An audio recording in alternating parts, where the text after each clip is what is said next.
Aujourd'hui, je vais vous présenter un clavier mécanique. Jusque-là, rien d'extraordinaire, mais ce clavier, je ne l'ai pas acheté 30 €, je ne l'ai pas acheté 20 €, mais je l'ai acheté 12 €.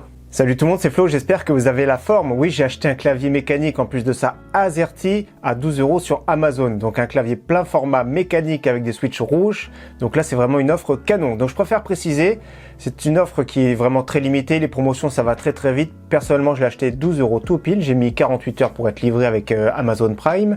Et en ce moment, il est à 15 €. Donc c'est à consulter cette offre, hein. Ça peut venir, ça peut repartir. Les prix changent très très vite.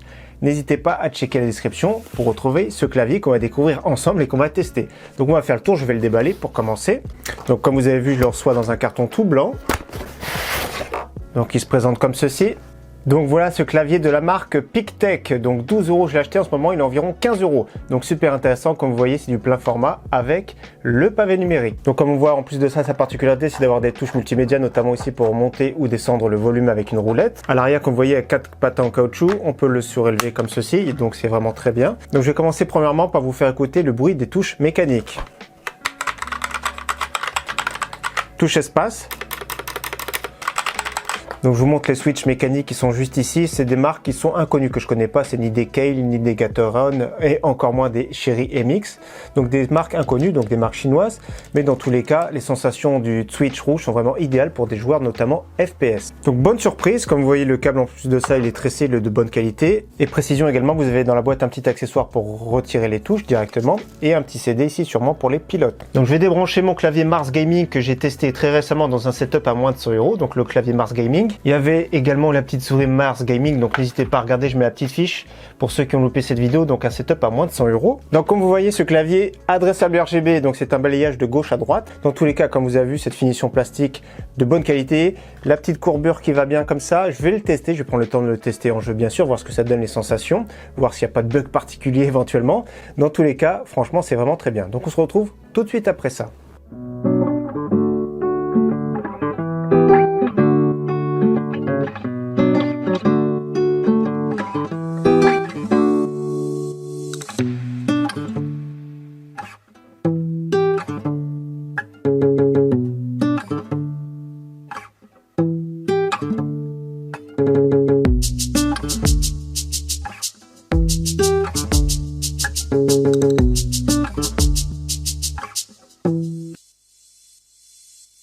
Alors le bilan de ce clavier, déjà je suis super content de l'avoir testé, ça me fait toujours plaisir de tester des nouveaux produits, hein, notamment quand ils sont vraiment pas très chers comme ici.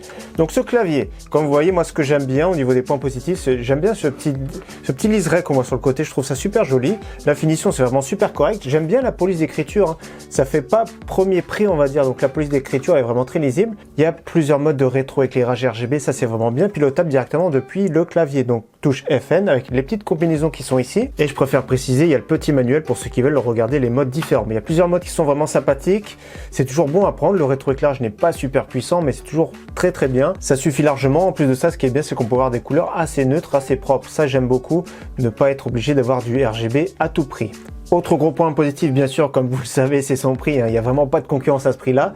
Le fait qu'il soit plein format, ça peut aider beaucoup de monde, hein. Personnellement, moi, j'aime pas trop les pavés numériques, surtout pour un clavier gamer. J'ai tendance personnellement à shooter dedans.